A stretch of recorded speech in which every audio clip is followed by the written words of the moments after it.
Olá, sejam todos muito bem-vindos. Eu sou Leila Schuster e nessa aconchegante sala eu recebo convidados maravilhosos. É a nossa sala do poder real, a sala poderosa. São sempre convidados abordando temas do nosso cotidiano que nos levam por uma jornada de conhecimento e aprendizado.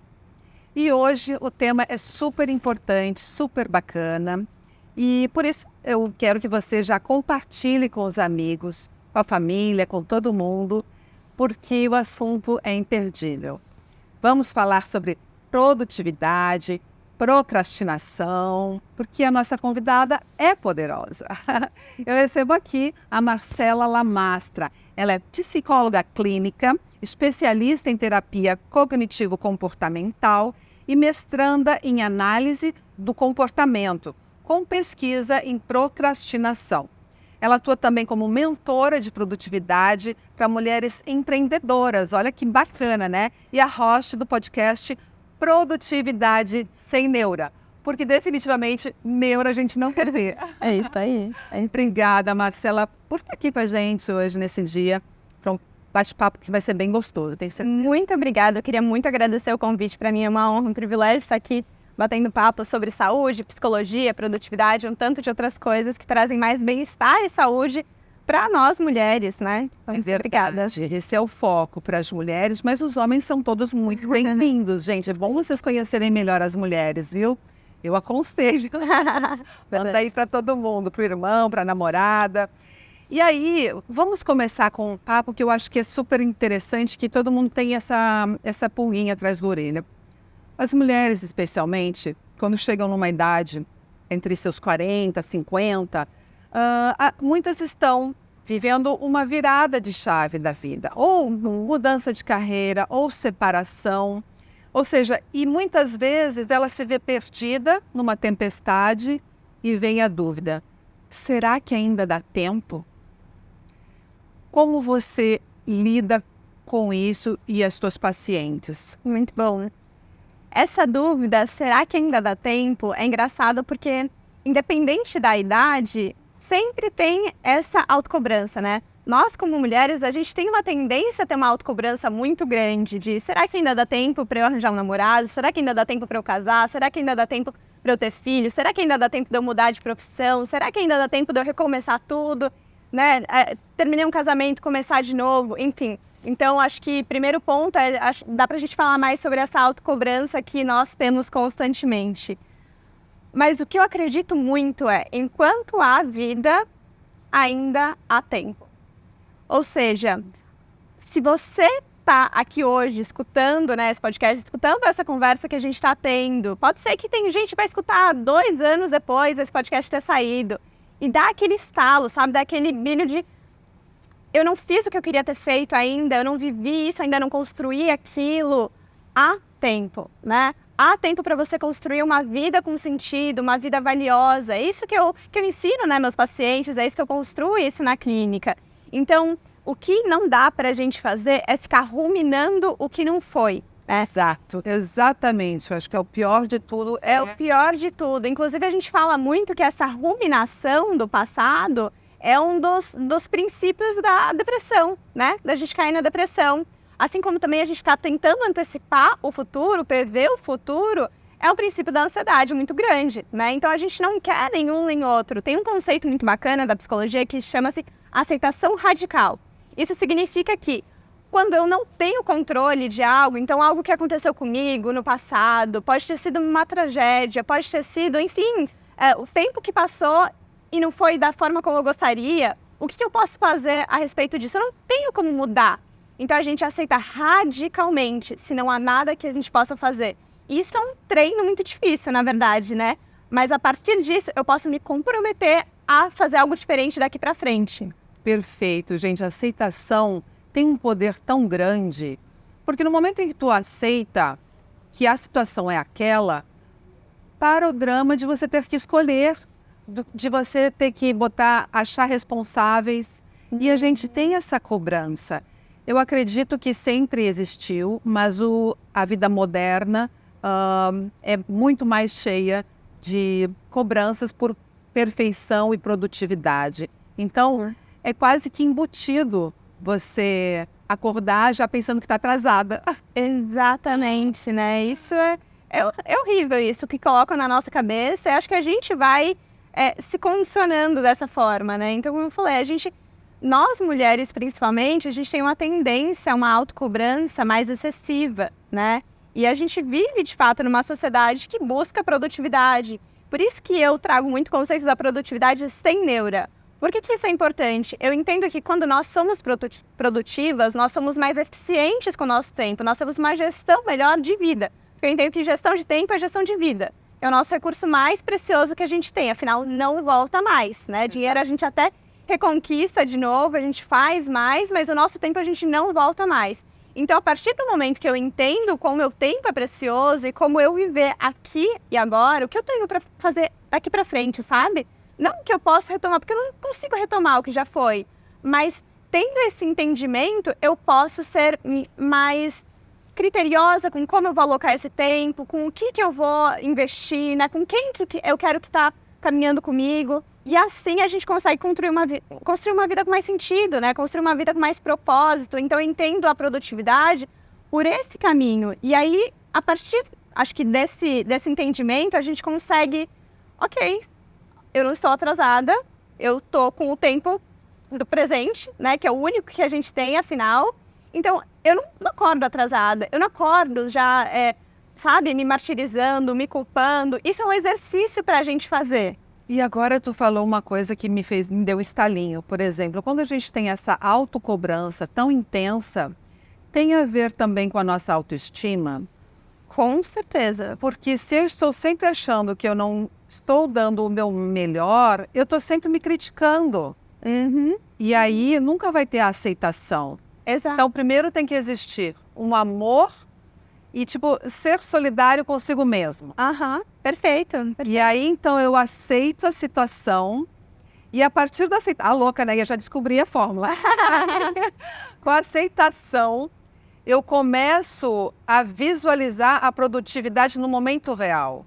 Exatamente. Porque não existe assim, você pode dizer assim, sendo produtiva, eu vou ter mais qualidade de vida. Só que a pessoa não sabe ser produtiva. Então, ela tem que ir um pouquinho mais, um passo atrás, né? Total. Como ser produtiva? Ó, Quebrando esse circuito, né? Esse círculo vicioso. perfeito, perfeito. A gente está entrando em várias questões muito boas que daria para puxar várias vertentes, mas eu acho que quando a gente começa a se valorizar melhor, e eu gosto muito dessa abordagem, de começar valorizando o nosso tempo. Por que a gente valoriza mais o nosso dia? Se a gente parar para pensar criticamente, o que é mais valioso, tempo ou dinheiro? Ah, não, tá. A gente sabe que o tempo, querendo ou não, é uma coisa que não volta, né? Mas, na verdade, a gente acaba valorizando muito mais dinheiro. Eu rasgaria aqui uma nota de R$100 tranquilona? Uhum. Não, Você não é doida. a gente não é doida. Exatamente. rasgaria. Exatamente. A primeira coisa, cara, essa pessoa ou ela é muito rica e tá rasgando dinheiro, mas não se faz isso, né? Tem alguma coisa na cabeça, mas a gente não tem o mesmo preciosismo, ou talvez o mesmo cuidado, diligência com o nosso tempo. A gente constantemente está rasgando o nosso tempo, desperdiçando o nosso tempo de forma mais leviana, né? Então eu acho que quando a gente começa a valorizar o nosso tempo, isso está intimamente ligado com como eu me enxergo, sabe? Tudo. Autovalorização, autoestima da mulher, né? Sabe assim, o autorrespeito, né? Então, o que eu aceito na minha vida? Eu aceito estar nesse lugar com essas pessoas, nessas conversas, nesse relacionamento. Afinal, eu estou investindo meu tempo, eu estou investindo a minha vida nisso, né? Exatamente. Então, é uma conversa muito mais profunda quando a gente vai falar sobre produtividade. Por isso que seria até leviano da minha parte como psicóloga, né? Falar de hacks de produtividade, faça isso, não faça aquilo. Não, peraí, vamos no nível mais profundo, vamos entender quem você é, o que é valioso para você, né? Quais são os seus valores, o que você quer construir na sua vida. E com base nisso, a gente pode fazer uma gestão da nossa eficiência, né? Da nossa produtividade e alcançar isso. E eu acho tão importante essa questão da autoanálise, né? De você estar centrada, é bem importante, né? Para o resultado. Porque você, muitas vezes, é um pouco doentio. Eu acho que todos nós já passamos, em algum momento, por isso. De deixar horas observando a vida do outro, analisando como o outro faz, o que aconteceu na vida. E tu esquece da tua vida e tu tá ali perdendo, rasgando o dinheiro do teu tempo. Exatamente. E de certa forma é uma fuga. Total. É uma fuga, né? Então eu acho que assim, você buscar o teu centro, buscar a tua essência de amor próprio mesmo, começa a desenrolar uma leva de coisas legais, né? Muito, total. Eu gosto de um exercício, inclusive, que eu falo muito tanto para as minhas mentoradas quanto para os meus pacientes, de qual foi o dia mais feliz da sua vida? Ou um dos dias mais felizes da sua vida que passa assim rapidamente, sem esperar muito e já vem essa imagem. Eu lembro do meu filho. Seu filho? O nascimento do meu filho. Ótimo. Quem estava à sua volta? Quais eram as emoções ali presentes? Você consegue se lembrar? Lembro. Não era tão bom porque o centro cirúrgico não é muito bom. Mas só o amor. Eu lembro do amor daquela vida que vai me acompanhar. Devoção, talvez? Gratidão. Gratidão. Legal. Muita gratidão. E é muito diferente, né? Cada parto é muito diferente, mulher para mulher. Mas olha como essas palavras já vêm naturalmente para você, né? Então, o seu filho, família, devoção, gratidão. Isso podem ser valores seus que apontam uma direção para sua vida, né? A gente costuma falar que os valores, se a gente pensar como uma bússola, o norte da bússola, são esses valores. Então, isso tá ligado com quem são as pessoas que a gente se aproxima com muita naturalidade, muita facilidade. Sabe aquela pessoa que, assim, é muito fácil a gente se relacionar com ela? Cara, eu gosto de você de graça, sabe? Tem até essa frase, né? Então, muitas vezes é que esses valores estão linkados, são valores em comuns. Isso em relação até mesmo ao seu trabalho. Será que no seu trabalho você sente que esses valores estão presentes ali? A gratidão, a sua família, enfim, né? Uma devoção. Tem vários.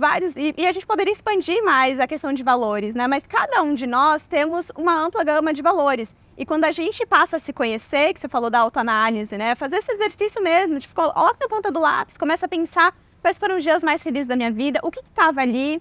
Porque muitas vezes a gente vai perceber que não era a situação em si, ou até mesmo as pessoas em si. Óbvio, isso também está relacionado. Mas às vezes o que é por trás disso, né? Então eu estava falando até com uma paciente essa semana e ela estava me contando que um dos dias mais realizados dela foi quando ela atingiu uma meta ali ela estava fazendo parte de uma mentoria e ela atingiu a meta. E não era relacionado à conquista em si, mas foi o orgulho que ela sentiu dela mesma. Ai, vergonhei agora. Pois é, o orgulho que ela sentiu dela mesma, dela mostrar para ela mesma que ela conseguia aquilo, que parecia tão distante, tão difícil. Então, talvez o autodesenvolvimento ou né, o desafio, para mim, ser desafiada é um valor muito grande na minha vida. Então, por isso que eu estou sempre buscando uma coisa nova, estou sempre estudando, estou sempre, sabe, decidi empreender por isso. Então, quando a gente começa a entender quais são essas coisas inegociáveis para mim, eu consigo direcionar, ser protagonista da minha vida. Que lindo, Marcela, que bárbaro. E tu me trouxe um exercício que eu acho que todo mundo pode fazer em casa, porque a Marcela acabou de explicar, e me trouxe uma calma. Você não tem noção, isso aqui, legal. Você me fez conectar com um momento lindo de felicidade e que realmente me trouxe para o meu centro. E isso é uma coisa que a gente pode fazer numa era que está todo mundo tão ansioso, tão desesperado, sem saber os valores reais. Total. Volta para a essência dos valores que te trazem esta emoção de bem-estar. Exato. Então são, no caso da tua paciente, que era o orgulho, né, de produtividade, ela sentiu aquele prazer, expandiu a energia. E eu sou muito da energia, acho que a gente expande, né? E isso é muito bacana, é muito reconfortante. Exato. Né? Você lida muito com a procrastinação. E às vezes a gente tem dificuldade de entender o que é a procrastinação. Eu acredito que todos nós já passamos todos os dias por isso, mesmo que tu seja uma pessoa super dinâmica, esclarecida e saiba lidar com as situações, quando vê você está ali enrolando e tal. A procrastinação, por acaso, é uma espécie de preguiça? Ótimo. Vamos falar sobre procrastinação, então. Você sabia que a procrastinação, ela não é somente dos seres humanos? Os animais, eles também procrastinam? Não, não sabia. Pois é, tem várias pesquisas que mostram isso, tanto com pombos e ratos, enfim, onde eles testaram algumas coisas de recompensas imediatas. Basicamente, a procrastinação, né? A gente quer uma recompensa imediata e a gente, em detrimento de algo a longo prazo, que talvez poderia ser uma recompensa muito maior. Então, a gente procrastina evitando algo que a gente sabe que tem que fazer, tem uma data ali, tem um deadline próximo, e eu escolho fazer uma outra coisa menos importante para me esquivar daquilo, para evitar aquilo. Você até tinha falado essa palavra, né, de fuga. Né? De fuga. A procrastinação, ela é uma fuga. E daí a gente já entra um pouquinho mais nisso. Mas essas pesquisas, elas mostram como alguns animais, eles também procrastinam. Então, todos os seres humanos procrastinam em um dado momento da vida. A pessoa mais produtiva, pensa a pessoa mais produtiva da face da Terra. Essa pessoa também procrastina em algum momento da vida dela. Agora, um problema real, e aí é real mesmo, porque assim, pelo menos 20% da população mundial sofre de procrastinação crônica. Ou seja, uma procrastinação que não é de vez em quando eu procrastino uma outra coisinha, mas procrastina desde questões relacionadas à saúde, check-ups, por exemplo, coisas no trabalho, relacionamentos. Então, é uma coisa meio generalizada, sabe? Que afeta muito a vida da pessoa. Porque se torna um vício procrastinar. É como se você fosse entrando numa bola de neve automático. Às vezes, eu me autoanaliso e fico pensando, às vezes eu tenho que escrever uma matéria, eu tenho deadline, e eu tenho as ideias na cabeça, mas digo, peraí, daqui a pouco deixa eu arrumar uma gaveta antes, porque parece que para eu escrever eu tenho que estar com a gaveta arrumada. Aí eu já cheguei a pensar, gente, será que eu não gosto de escrever? Por que eu faço isso? Claro. Não é isso. Tem uma coisa que eu amo, eu tenho a ideia, eu sinto prazer e orgulho de ver o meu texto pronto, só que eu vou escapando. Por que dá isso? Tem muitas razões pelas quais a gente procrastina, mas o que eu entendo, principalmente como uma causa central da procrastinação, que é inclusive a minha pesquisa no mestrado, são coisas que a gente gosta de fazer, a gente sabe que é importante, a gente se sente realizado uma vez que termina, mas para começar, às vezes envolve ansiedade, envolve até mesmo o cansaço, né? Vamos falar a verdade? Eu prefiro muito mais estar aqui no sofá largada, né, assistindo Netflix, do que ir e, sei lá, criar um conteúdo, por exemplo, que eu adoro criar conteúdo, eu adoro me comunicar com minha audiência, mas exige muito mais de mim, exige muito mais do meu cérebro do que eu simplesmente ficar ali rolando feed ou assistindo alguma outra coisa, né? Então tem um esforço, né, da nossa mente, do nosso cérebro. Então, tudo aquilo que requer muito da gente é quase como uma lei da sobrevivência. Nosso corpo não deixa para depois. Então, às vezes são dificuldades nossas de lidar com emoções negativas, né, ansiedade, medo, até mesmo preguiça, cansaço. E aí a gente vai afastando. E o exemplo que você falou é muito interessante porque ele é o que a gente chama de procrastinação produtiva. Que é exatamente... Como que pode? Assim, na verdade, ela não tem nada de produtivo, né? É só um engano que a gente acaba se enganando. Porque eu tenho que fazer isso, eu tenho que escrever a matéria.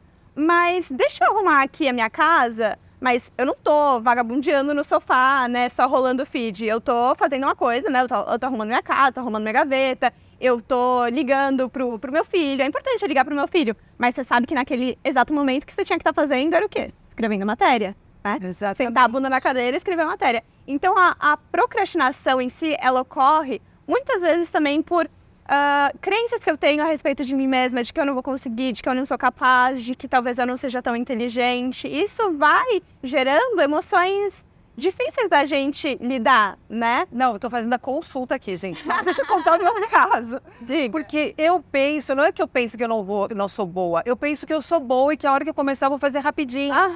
E eu engano isso, que quando eu começo, eu vou trabalhando, eu quero melhorar mais, eu gostei, mas eu acho que pode ser melhor ainda. Então, são realmente muitas facetas psicológicas, né? Primeiro, a busca incessante tô chegando. Tá, eu acho que a minha busca incessante pela perfeição faz com que eu procrastine e eu vou alimentando aquilo ali para ir na pressão. Perfeito. Essa é a terceira causa, uma das principais, que é o perfeccionismo tá intimamente relacionado com a procrastinação. Jura? Sim, e o perfeccionismo é uma ideia muito errada que a gente tem do perfeccionismo, né? A gente se engana quando a gente acredita que o perfeccionismo é uma coisa boa. Ou é para pessoas que fazem tudo perfeito, que fazem tudo muito, muito, muito bem, né? Então, não, eu não sou perfeccionista. Mas, na verdade, o perfeccionismo, ele tá atrelado com a gente colocar o nosso senso de valor e merecimento nas nossas conquistas. Muito distante, será?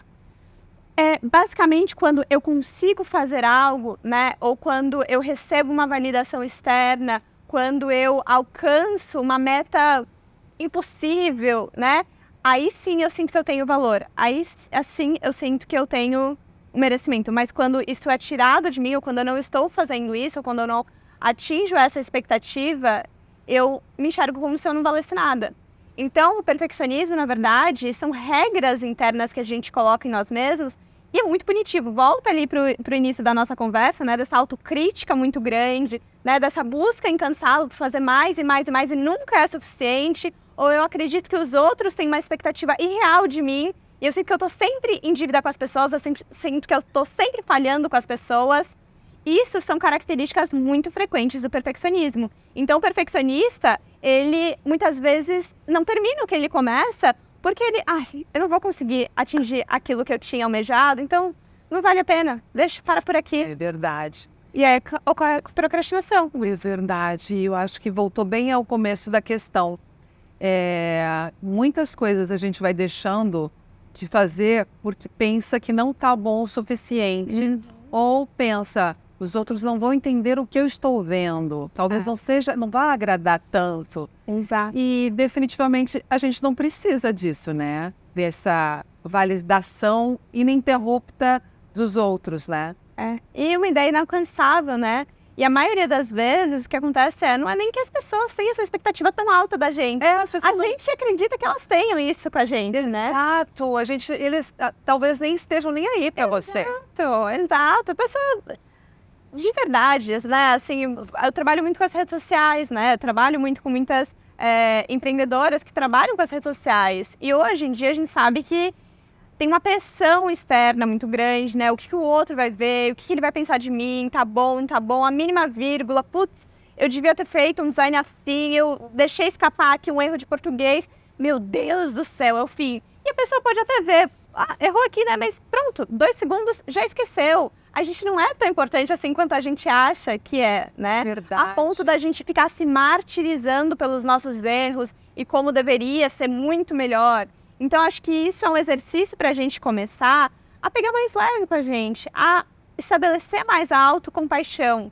Isso é muito difícil, né? Muito difícil. É um baita de um treino. Mas tem vários estudos que atrelam como o aumento da autocompaixão, ou seja, a autogentileza, a gente entender que todos nós somos humanos e que a gente erra. Como que eu lidaria com uma amiga se ela tivesse errado, talvez a mesma coisa que eu errei? Falaria, olha, poderia ser feito assim, assim, assado, mas acontece, é humano, bola pra frente, como daqui pra frente você pode fazer diferente.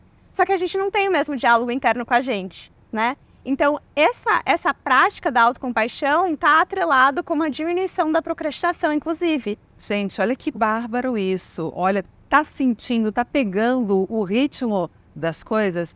Perfeito, é isso mesmo. E daí você vai parar de procrastinar porque você também não está se cobrando tanto, mas você vai estar fazendo. E concentrado no momento atual, no momento presente. Não no que passou, não lá no que vai vir. Exato. Porque se a gente entende a procrastinação como a dificuldade de lidar com emoções difíceis, emoções... Eu não gosto desse termo de emoções negativas, porque eu acho que toda emoção ela é válida em um dado contexto, né? Mas vamos usar esse termo emoções negativas ou emoções mais difíceis de serem sentidas. Se eu entendo que é muito essa dificuldade de lidar com isso, então eu tiro da frente, eu fujo, eu me esquivo disso e vou fazer uma outra coisa que seja mais recompensadora, mais gostosa de sentir ali, eu entendo que quanto mais eu procrastino, eu sinto mais culpa, eu sinto mais vergonha. Ou seja, eu tô sentindo emoções desconfortáveis também, eu tô sentindo emoções negativas. E aí essa bola de neve vai parando. Então, como que a gente interrompe essa bola de neve? quando eu me trato com mais autocompaixão. Eu me perdoo por ter procrastinado, eu entendo, putz, não foi legal aquilo, mas como que eu posso fazer diferente daqui para frente? Então eu já estou estabelecendo um diálogo interno, eu já estou gerando uma outra emoção aqui em mim. E aí, ou seja, o ciclo ele tende a não se repetir de novo, entendeu? É verdade, porque no momento em que tu coloca luz naquilo ali, de repente já mudou. Eu não sou a mesma Leila de ontem e muito menos a Leila do mês passado e a de anos anteriores. Então, a cada dia, a gente está tendo uma nova oportunidade, uma nova ótica sobre as questões. E como esse podcast aqui maravilhoso, Poder Real, que eu fui, na minha cabeça, eu fui construindo ele, mas de repente eu cheguei um momento e eu disse, Leila, ok, tem que sair da cabeça. Bora lá e vamos empoderar. E realmente, gente, é na prática.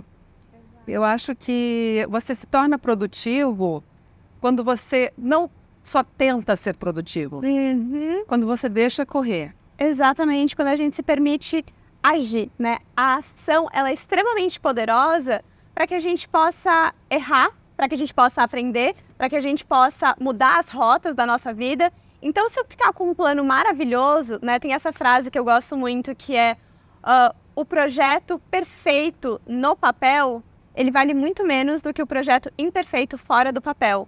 Ou seja, se você tivesse o podcast perfeito, a ideia, né, os equipamentos e tudo já bolado, só que só na sua cabeça, esperando o dia que ia estar perfeito, o dia que ia ter todos os recursos, que ia ter todo o conhecimento, que ia, né, quando que esse dia vai chegar, ele vale muito menos, ele não está ajudando as pessoas, ele só está na sua cabeça. Mas a partir do momento que você se permite ser vulnerável também e colocar isso para jogo, né? Colocar isso para o mundo, se permitir também que algumas pessoas olhem até, opa, peraí, poderia estar assim, poderia estar assado, mas esse conteúdo, eu tenho certeza que essa conversa que a gente está tendo já está ajudando muitas pessoas. Eu tenho e certeza. assim você se permite a melhorar isso. Pô, eu posso melhorar isso aqui, eu posso melhorar aquilo ali, outro. Mas você vai fazendo, né? A ideia, ela já nasceu. Ela já saiu do papel. Então, a gente se permitir errar mais, estabelecer mais naturalidade, né? Com esses projetos em construção. A gente está em construção contínua. Exatamente. Tudo é movimento, né? Exato. Então, aceitar a vulnerabilidade é super importante. E não ter medo. Nunca é tarde. Eu amei que você... Essa tua frase que a gente fez na abertura, de que nunca é tarde para nada enquanto houver vida, né? Nós podemos ser quem nós quisermos, a qualquer momento, entendeu? Então, isso nos dá uma tranquilidade, uma leveza para encarar os desafios, aceitar os erros, e tudo bem, né? E agora, me fala um pouco sobre o teu trabalho da produtividade sem neura. O que você faz para ajudar essas mulheres? Bom, eu entendo que tem alguns pilares essenciais para a gente construir uma produtividade sem neura. Um deles a gente já falou, que é se conhecer, é encontrar quem você é, o que é importante para você, o que traz sentido para a sua vida, né? Tem muitas mulheres que elas reclamam que falta vida na vida, falta vitalidade. E eu entendo que a gente consegue adicionar essa vitalidade quando a gente se conecta com aquilo que é inegociável pra gente, com valores, né, com os nossos princípios, que é diferente para cada mulher. É diferente para cada ser humano, na verdade. É verdade. Então, esse é um primeiro princípio, um primeiro pilar, você se conhecer, você se empoderar, né, dos seus valores e você saber qual que é o seu porquê, para onde você está indo. Porque tem aquela frase, né, de que para quem não sabe para onde está indo, qualquer caminho serve. Então, para eu ser produtiva, eu entendo que eu quero conquistar algo. O que eu quero conquistar? Por que isso é importante para mim? Então, esse é o primeiro princípio, o primeiro pilar. O segundo pilar é a gente cuidar da nossa saúde mesmo, né? A gente cuidar do nosso sono, a gente cuidar da nossa alimentação, a gente cuidar das nossas relações, a gente cuidar da nossa saúde mental. O que eu estou consumindo? Né? Quantas pessoas eu estou seguindo? Por que eu estou seguindo elas? Isso está me fazendo bem? Não está me fazendo bem? Eu cuidar de mim, ter essa vitalidade, né? Então, isso é um dado importantíssimo que a gente já está cansado de ver o que eu como eu me exercito ou deixo de me exercitar, isso está afetando a sua saúde mental e, consequentemente, a sua produtividade. Então, não existe saúde sem essas coisas que a gente está falando, né? E aí, por fim, eu acho que é, de fato, estabelecer, traçar um plano, né? Então, entendendo princípios de gestão de tempo, gestão de energia, né? Com o que eu me energizo mais? Eu me energizo com mais pessoas, eu me energizo mais sozinha? Quais horários do dia eu me sinto mais produtiva, eu me sinto com mais vida? Tem gente que já acorda às 5 da manhã com um pique lá em cima, pronto para dominar o mundo. E eu não quero falar com ninguém, não quero saber de ninguém esse horário. Então, entendendo isso, a gente pode também alocar, né, as nossas tarefas, as coisas que a gente precisa fazer nos nossos períodos mais dispostos, né, com mais energia, com mais bem-estar. E assim a gente vai construindo, né, então, o que é a sua vida significativa. Vamos traçar um plano em relação a isso? E aí tem várias ferramentas, vários princípios para a gente desenvolver, mas que é único para cada um. Então, eu entendo que esses 3 pilares, eles são fundamentais para a gente desenvolver uma produtividade sem neura, né? Muito bacana. Então, tudo começa realmente, vocês viram, né? No autoconhecimento. Primeiro, saber quais são os teus valores, identificar o teu ritmo, o teu biotipo, né? Porque realmente tem pessoas que são mais produtivas de manhã, outras não, que à noite elas, a criatividade vem a mil. Então, identificar isso sem medo, né? E respeitar o seu tempo e coordenar isso tudo de uma forma leve e fluida, né? Exato, exato. E não tem como a gente fazer isso se a gente não se permite errar, se a gente não se permite testar. Então, eu sou muito desse princípio, desse pilar da vida, de que se você quer construir algo grandioso, você precisa se permitir começar, você precisa se permitir ser ruim, recomeçar quantas vezes for necessário, né? Então, de novo, o que a gente estava falando no início, talvez a pessoa já se vê como não tem mais tanto tempo assim para errar. Mas se você não começar, se você não testar agora, se você não recalcular a rota, você nunca vai saber. Exatamente. Né? Você nunca vai passar do... A gente tem um período de ficar ruim na coisa, aprender a coisa e aí começar a se desenvolver. Então, quando a gente permite estar nesse desconforto, eu gosto muito de atrelar isso à corrida. Eu decidi correr esse ano, me aventurar na corrida. Que bacana. E é muito difícil, né? Eu sempre falei que eu não era pessoa para corrida, minha irmã corre, enfim, meu padrasto corre, várias pessoas da minha família correm. E são muito bons nisso, mas eu sempre passava mal correndo, sabe? Era um martírio. Mas, como eu falei, né? Um dos meus princípios de vida é eu me desenvolver constantemente. Os desafios, são os desafios. Desafios. Então eu falei, eu vou pra corrida, eu vou pra corrida. E aí é aquela coisa, correr é horrível até depois que você termina a corrida e você sente que você pode conquistar o mundo e que você se sente super bem. O Drauzio Varela é uma dos maiores assim, inspirações de corrida. Ele já com 70 e poucos anos está correndo, sei lá quantas maratonas já na vida dele. Gente, e ele fala, não teve uma vez que eu fui correr falando que vontade de correr, nossa, que delícia correr. Não, é sempre... Tô cansado, vai ser difícil, é duro, a gente não gosta do início, mas depois quando eu termino que bom que eu fiz isso. E é sempre assim, é verdade. Eu estava agora contando e eu fiquei pensando quais são os meus desafios e eu fui vendo que aquele medinho que antecede, aquele frio na barriga, aquela ansiedade, a boca seca, pensando, meu Deus, será que vai dar certo? Eu sou louca, por que eu inventei isso? Exato. Isso é necessário, porque no final a recompensa é tão boa, mesmo que até mesmo para você identificar que tu não queria aquilo. Exato. Porque às vezes a gente fica assim naquela neura, nossa, eu queria tanto fazer a viagem maluca. Eu queria tanto, mas não vou, já essa época não vou, não tem quem acompanhe e tal e tal. Aí você foi e fez. Aí tu disse, quer saber, aquele lugar nem é o máximo, tudo bem, que bom que passou. Então, se você não fizer, você não vai saber e não vai ter a frustração ilusória, porque senão você tinha uma frustração ilusória de que seria fantástico. Perfeito. Eu acho que a vida é isso. A vida não tem ensaio. A vida é constante ensaio. Você vai testando, você fez aquilo ali, deu certo ou não deu. Você muda. Exatamente. A gente volta para a aceitação radical, né? Ok, aceito radicalmente que não era aquilo que eu pensava, não gostei disso, me frustrei, mas agora eu sei o que eu quero, eu sei o que eu não quero e eu não erro mais aqui. Agora eu posso errar ali, pelo menos, né? E assim a gente vai se permitindo descobrir coisas novas, a gente vai se permitindo gostar de coisas. Eu não sabia que eu ia gostar tanto da corrida, por exemplo, como eu tô gostando, né? E assim vai com diversas coisas na vida. E quando a gente vai vendo também a nossa superação de limites que a gente achava, né? Eu não consigo fazer isso. Não, eu jamais sair sozinha. Tem pessoas que acham deprimente sair no cinema sozinha, por exemplo. Isso. Eu acho incrível. Pra mim, é assim, das maiores personificações ali de liberdade, de amor próprio, de gostar da própria companhia. Mas tem gente que acha isso. E tá tudo certo também.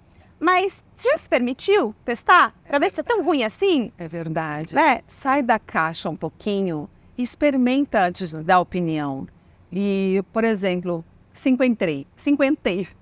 E aí você pensa, meu Deus, que drama. Não é um drama, você se descobre de uma forma diferente, você gosta de coisas diferentes. Então, tudo sempre é renovável, né? E nós podemos, sim, estar sempre nos reinventando, né? Uma nova faceta, uma nova característica, Total. talento, possibilidades. O tempo vai passar da mesma forma. Como que eu quero que ele passe, né? Como que eu quero que esses anos de vida passem? Chegou nos 50, então talvez, sei lá, eu viva só até os 80 anos. Ok, esses 30 anos eles vão passar da mesmíssima forma. Exato. Como você quer viver eles? Exatamente. E agora, Marcela, eu digo assim, as redes sociais que nos aproximam, né? A gente está aqui falando com tanta gente bacana, que está aprendendo, que está tendo essa troca, mas elas também podem sabotar essa nossa tão almejada produtividade, né? Sim. De que forma nós podemos... Você tem uma formulazinha para as suas clientes? Gente, olha, administra dessa forma a tua vida digital. Eu gostaria que existisse uma fórmula mágica e uma fórmula pronta, mas, de novo, volta, cada pessoa é única e tem que saber os seus limites. Então, tem um livro que eu gosto muito, eu posso recomendar aqui, que chama Nação Dopamina. Ele é extremamente interessante, é escrito por uma psiquiatra e neurocientista, onde ela explica a dopamina nada mais é do que um neurotransmissor, basicamente responsável pela sensação da busca de prazer, né? A busca do bem-estar, então é uma sensação gostosa. A gente recebe uma carga de dopamina, por exemplo, quando a gente está ali nas redes sociais, rolando feed. A gente recebe uma carga de dopamina quando com o uso de drogas, por exemplo, com comida, né? Então tudo aquilo que é em excesso faz mal, faz muito mal. Assim também as redes sociais. Mas essa dopamina, ela é tomada pra gente e é viciante, a gente quer mais e mais e mais. Então a dosezinha, quando a gente pensa em droga, é muito fácil de pensar nisso, mas a gente faz esse contraponto com as redes sociais. Então quando eu, obviamente nenhuma apologia aqui ao uso de drogas, mas quando a gente sabe que uma pessoa usa um pouquinho, já não faz mais tanto efeito. Ela vai precisar de mais, e de mais, e de mais, e de mais, até que ela caiu num buraco negro. Verdade. Então, assim também a gente tem que entender. As redes sociais, elas podem trazer milhares de benefícios pra gente, mas se a gente não coloca, se a gente não domina elas, deixa ser dominado por elas, aí sim a gente também cai nesse buraco negro. Então, precisa estabelecer quais são limites de uso. Eu, por exemplo, tenho alguns pra mim que são extremamente importantes, até porque eu trabalho com as redes sociais. Sim. Eu não levo o meu celular pro meu quarto antes de dormir. Ótimo, é isso mesmo. Eu também evito, eu boto no silencioso e boto numa gaveta. Eu boto no silencioso, eu deixo ele automaticamente já entra no modo soneca, em dado horário, e aí eu deixo no meu escritório ali na minha casa, né? Deixo ali, e ele não é a última coisa que eu olho antes de dormir, então eu deixo sempre um livro, né? Um abajur ligado, eu não gosto de uma luz muito... a luz acesa à noite, até para me ajudar na higiene de sono, eu conseguir dormir melhor, mais tranquila. Então eu deixo ali um livro, porque a última coisa, eu não quero estar com um monte de informações na minha cabeça, me comparando com a fulana de tal, sabendo da fofoca do tititi, isso, aquilo. Então, pera. E assim também não é a primeira coisa que eu vejo ao acordar. Então eu coloco quase como essas cerquinhas para mim, para me cuidar, porque eu sei que é muito fácil eu ficar entrando e eu deixo de viver a minha vida, eu tô vivendo a vida do outro para saber do que o outro tá fazendo. eu deixo de ser produtiva, eu acordo muito mais ansiosa e assim vai. Então, cuide, né, do seu excesso. Às vezes, faça um detox mesmo das redes sociais, é o que essa psiquiatra do Nação Dopamina fala muito, né? Então, a gente tem que cuidar de comportamentos viciantes na nossa vida e as redes sociais entram muito nessa categoria. Então, saiba os seus limites. Às vezes, você fica uns dias sem, né? Coloca desse horário a esse horário, eu não mexo no celular e assim vai. Que bom. E assuma as rédeas da sua vida e da sua vontade. E faça o que te faz bem, né? E realmente os excessos, nenhum excesso é bom. Marcela, que papo delícia! Nossa, eu amei, eu aprendi tanto hoje contigo, fiz consulta. Tenho certeza que todo mundo que está em casa também vai rever este vídeo eu acho que para organizar esses itens que são todos voltados para a qualidade de vida. Porque, gente, produtividade não é só ser uma máquina produtiva de resultados materiais. Produtividade é felicidade, é utilizar o teu tempo e a tua energia para algo produtivo para você. Você cada vez melhor. Com certeza. Então foi fantástico. Muito obrigada. Obrigada. Foi um prazer. E a casa está aberta, a nossa sala que está aberta quando quiser voltar com outros temas. E eu quero agradecer a vocês todos que nos acompanharam nesse papo fantástico no dia de hoje, tá?